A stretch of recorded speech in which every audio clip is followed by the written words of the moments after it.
Once again, I begin with the breathing techniques. Yesterday I was speaking on KAPALBHATI. I will continue with this. The physical effects of KAPALBHATI. In the process of KAPALBHATI, prolonged exhalation is not expected. It is quick. Hence, more air is not inhaled into lungs. It cannot be said that more oxygen is absorbed, which improves the blood circulation. Generally, a little more air is taken in the normal gradual breathing, because there is approximately 500 to 600 cubic centimeters of air is inhaled per second, and the exhalation is more. Is between 550 to 650 cubic centimeters of the air. But more important in the process is the particular movement of the stomach muscles. This movement is very essential and forms the soul of the process. Performing rechika, the exhalation, in this manner does not involve the movement of the cage of the chest. On the other hand, the muscles between the rib cage are kept pulled while performing the complete cycle of KAPALBHATI. This you get to know more and more as you continue to do this particular type of breathing exercise. In other types of breathing, these muscles remain pulled only while inhaling the breath. During KAPALBHATI, these muscles stay that way throughout the process and rib cage is kept pulled upward. This facilitates the free movement of the muscles of the stomach as well as those of the diaphragm. It does not mean that the rib do not move at all. Instead, a little movement is there, but it is so minute that it is not noticeable. In the breathing process, generally the muscles of diaphragm cannot be controlled. They are controlled by involuntary nervous system. In the process of KAPALBHATI, control is gained over these muscles and much movement is there. That a very swift movement and more movement than normally it is done. These muscles are very important in breathing process and their efficiency is eventually increased. The constant push exercise the muscles which are used for the breathing. And also their efficiency increases. Also a certain pressure of the air is created in the process that helps in removing the impurities in breathing passage. The breathing passage is cleansed in that way, and a strong rechika, the exhalation and the minimal inhalation helps to push the impurities forward until they are thrown out of the system. While performing a strong exhalation, a draft of more pressure is created that affects the different vessels to improve their functions as well. The effect is seen on the nervous system and also on the brain. It helps in the process of the movement of the existential energy through the Muladhara chakra, the first center near the lower abdomen. And it pushes the KAPALBHATI, it gets pushed in KAPALBHATI and awakens this power. That means the center of the effector nerve fiber over there is affected and its divine power starts climbing up through the spinal cord. This is the Kundalini or the life energy.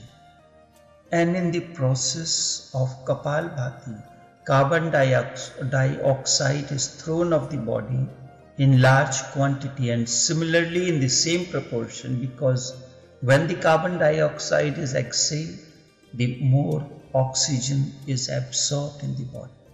This increases the oxygen intake in the blood, encourages the need for oxygen hence the need for oxygen is lessened, and it calms down the entire system. This center becomes calm and reduces its instructions to the breathing organs. This facilitates control of the breathing organs. If there are urgent messages from the main center, then the organs follow these messages, and it is not possible to control the movement of the organs. Kapalbhati helps in many ways, and there are certain benefits of it. Number one, it balances the three doshas. Dosh means faults or the shortcomings, which are related to the air, bile and phlegm.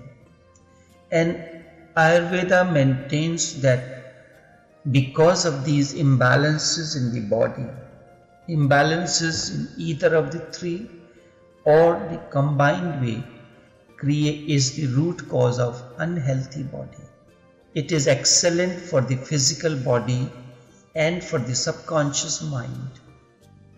And it is claimed that this is one of the systems that infuses life. It is known as Sanjeevani. Sanjeevani means that which gives life, that enhances the life energy.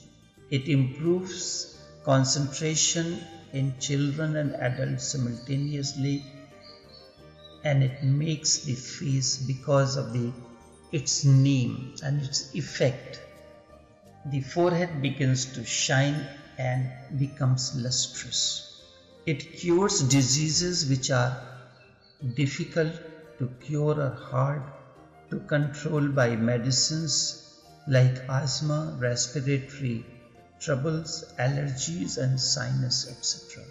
The diseases of the heart, lungs and brain are claimed to be cured permanently over the long period of time when this particular breathing is done. It removes completely the blockages in the arteries and controls the cholesterol level. So it is to be done on a different way. It does not mean that you do the Kapalbhati meditation, the breathing, and continue to put the wrong kind of the oils, that is the trans fats in the body. It is a combined effort. One supplements the other. You have to reduce the intake of trans fats which are partially and artificially hydrogenated. Like on the shelves these days, you find a lot of artificial hydrogenated butters as compared to the natural. And all the oils, they are polyunsaturated and also they are trans fats, like the soybean oil, the safflower oil, then sunflower oil, the canola oil. These are all trans fats and they become poisonous at the high temperature. Olive oil is very good, but it is good only in salad dressings, not for the heating purposes. A mild heat, when you are just keeping the temperature very low, then it is okay. But on a high temperature, its boiling point is not. As compared to that, coconut oil's boiling temperature is 130 degrees Celsius. More than the water. So it is not that just doing this exercise and you go on consuming the other things. You have to increase it has to work on the two fronts. Firstly, you have to increase the good cholesterol and remove all those symptoms that may cause the bad cholesterol. So ultimately one reduces the other, increases naturally and voluntarily with your efforts. It helps in the process of obesity, diabetes, flatulence, constipation, acidity, and diseases that are related to kidneys and prostate gland. They are also claimed to have been cured permanently or remain in a controlled way. Women diseases like uterus cysts, breast cysts, cancer cysts, or any kind of cyst in the body are permanently dissolved without any surgery. Parkinson's disease, liver cirrhosis, hepatitis B is also cured through devoted and concerted efforts. It removes the problem of snoring and sinusitis completely. Swami Ramdev, the yoga exponent, claims that it controls cancer by using KAPALBHATI and Anulom Vilom type of breathing. Anulom Vilom means reversible breathing. When you inhale from one nostril and exhale through the other, and then you reverse the process. First you inhale through the left nostril, closing the right nostril, and then you close the left and exhale through the right, and then reverse the process. This also you can see in the videos called Anulom Vilom breathing. I put the name for you to look into the system Anulom Vilom, or it is known as reversible. You are changing normally when you are breathing, never your two nostrils are open. You breathe with one nostril and then with the other. This is the reason that the inner harmony between the left and the right brain is not established. Because when we are breathing as it happens naturally, that for a certain period of time, one side of the nostril remains open and you continue to breathe through that. The other remains blocked. Then the other becomes open and the first one is blocked. So you breathe only through one nostril. And as you know, when you are breathing through the left nostril, the right side of the brain becomes activated, it gets massaged. When you are breathing through the other nostril, the left side of the brain is massaged. It is a reverse process. The left side of the brain controls the right side of the body, or the right side of the body, the right nostril, the right hand, the right feet, right side, all this activates the left side of the brain. And when you are using the left side of the body, it is connected to the right side of your brain. So at no time the two are working together. And for harmony between the left and the right side of the brain, the two particular sides of your body has to be operative efficiently and with the same force. Not that left side is more active and the right side is less. Normally what happens in the human beings, the one side of the body is stronger than the other side. We have been taught not to use the left hand to write. We are asked always to use the right. This is our upbringing. And the people who are ambidextrous, using the two hands, are not encouraged by the society. Here, your conscious effort in that matter helps to create the balance between the right and the left side of the brain. Normally, we tend to do everything with the right hand and the left hand becomes inoperative, because it is the left hand When it is in constant use and it becomes stronger, it makes your right side of the brain, which is the love, emotions, spirituality, the seat of those emotions, becomes stronger as well.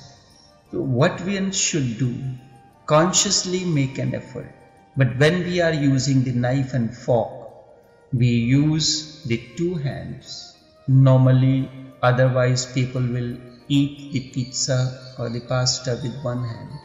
It is better to use the two hands, and I have found the use of the knife and the fork, it requires the use of the two hands, and now you can consciously practice and see that the two hands are exerting the same amount of force and continue to do the same amount of work. Not that the left hand does only the ancillary work, just the supportive work, and the right hand does the most of the work.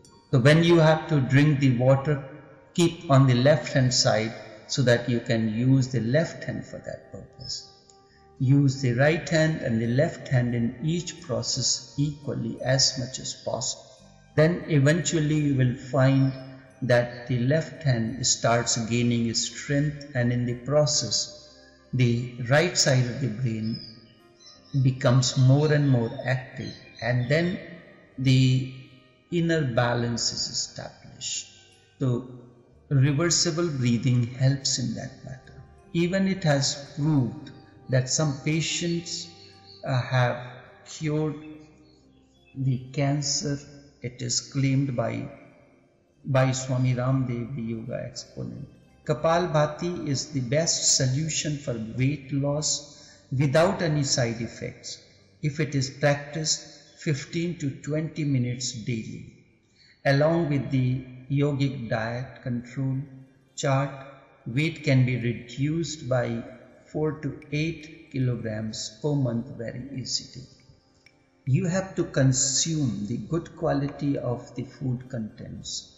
For instance, we go on using the empty calories of potato in different forms, in the form of fries, in the form of baked potato, and Indians use potato in almost every vegetable. Instead, it should be reduced and you start consuming the other type of root vegetables. For instance, the addos, for instance, sweet potato. These are the time release. You know there is vitamin C, which is time release. As your body requires, the contents of the vitamin C are released in the body. So when you take 1000 milligram of vitamin C, that continues for 24 hours, and it is not immediately released and it goes waste, because body has a tendency to absorb in small doses. When everything goes there and all that is not used, so whatever minimal quantity is used and the rest is excreted. But in case of the time release vitamin C, its healing properties are released as and when the body requires. It remains sustained in the body for a longer period of time. So potato is empty calorie. Immediately the energy is released, so body absorbs a certain amount and rest is excreted. As compared to that, addos and sweet potato is something which is time released. All the energy is not released immediately, and you feel to eat less and you feel satisfied much faster. And also when your food is balanced with the spices and herbs, then you feel satiated very easily. When you eat the fast food, you do not feel satiated. When you take the French fries, you do not feel satiated. The volume occupies the space, but it does not have the essential qualities that are nutritional values that are essential for the human body.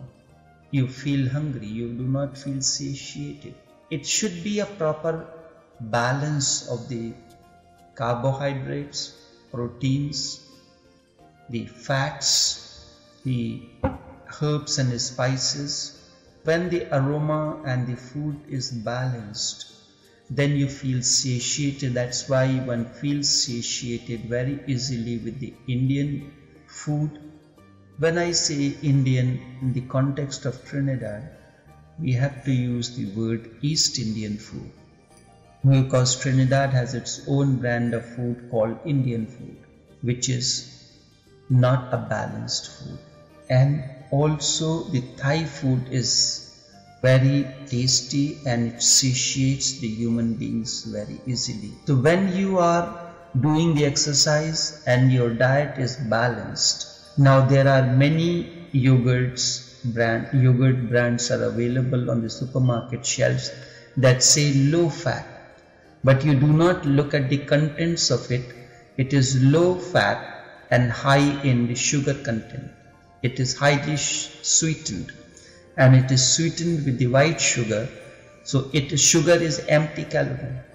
Your soft drinks are empty calorie.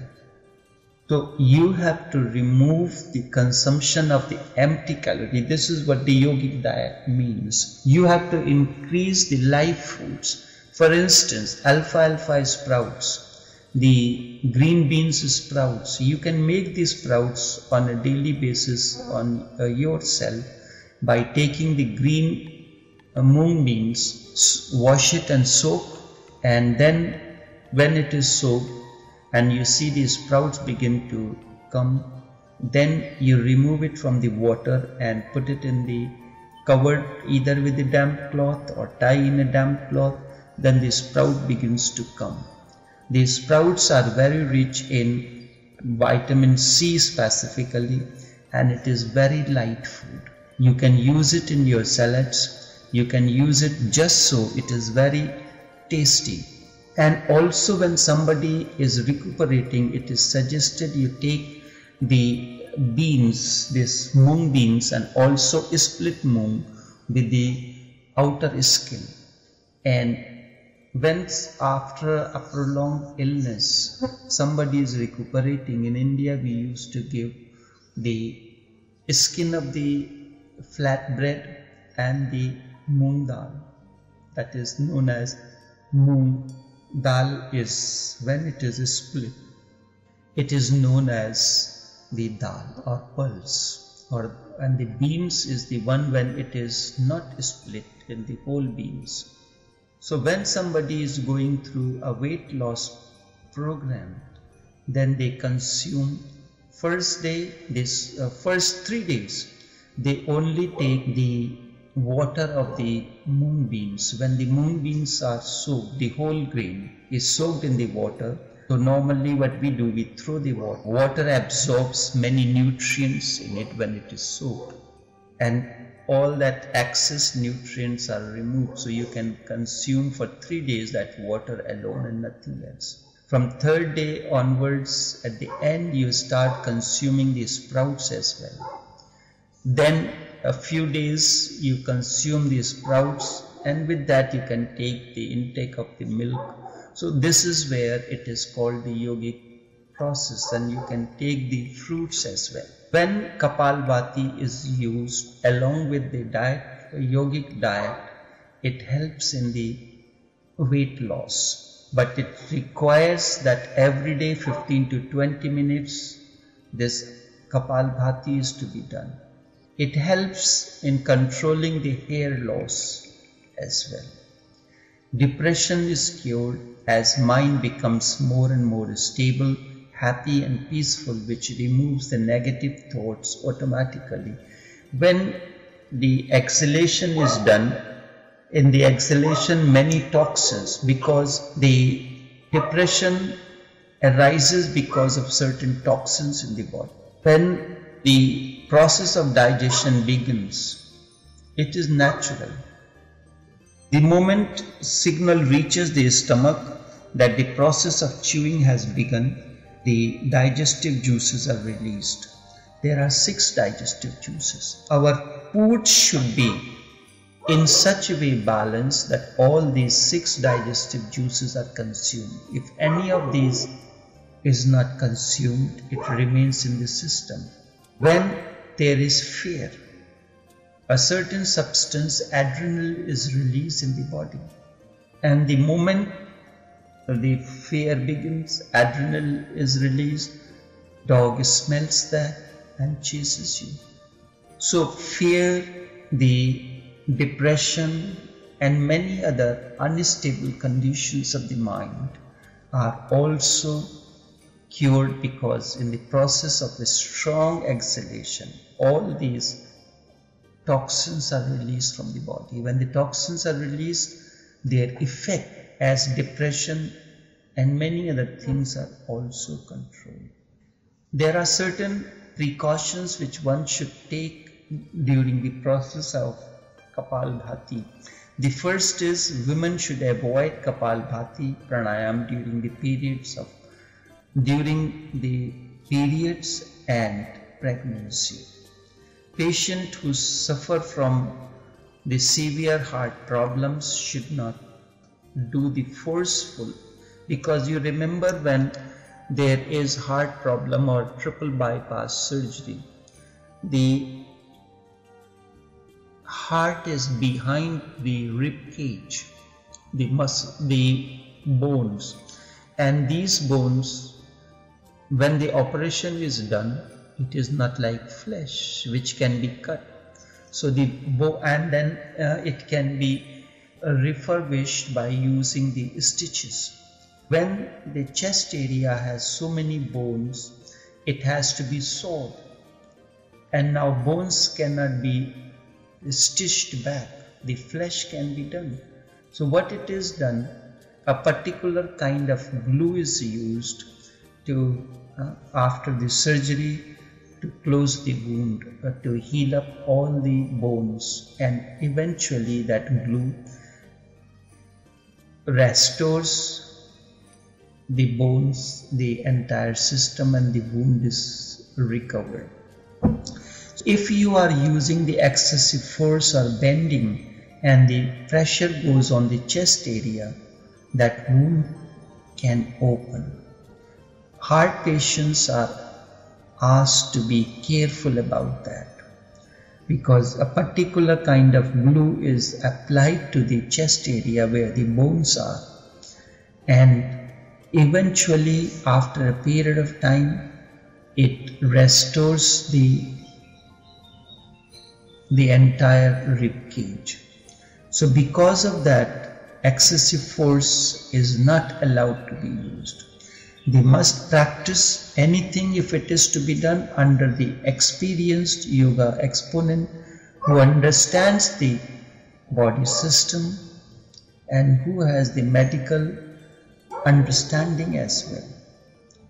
During the summer period, when the temperature is quite high, it is prohibited that it should not be done over 5 minutes. Also, it is not recommended for the patients who are suffering from blood pressure. And in the beginning, this pranayam must be practiced under the experienced yoga teacher, because he knows and he understands as well. Now I will pause this here, and in the next session I will speak on the other types of breathings, which is prolonged deep breathing and the breath of fire. Breath of fire, how it is done and what are its effects. It generates, fire means energy. Hindus consider fire as very sacred. In the fire, the negativities are burned. Anything that is put in the fire is consumed. When the body generates the fire, means the excessive heat within, it consumes all that is negative in that, and it becomes very important for the body system. But in order to do the breath of fire, the long, prolonged, deep breathing is very important. It is a tremendous cleansing and energizing breath, which is powered by abdominal contractions. So it helps in bringing the upward movement of the sex energy as well. So this, and then there is Vibhishana breathing. Vipassana is the Buddhist meditation where nothing is done with the breathing. Instead, the breath is watched. Buddha has introduced this Vipassana meditation or Anapanasati yoga in order to create the inner sun of awakening. On these 3 types of breathing, I will introduce in the next session. So until then, take care and do have a pleasant day.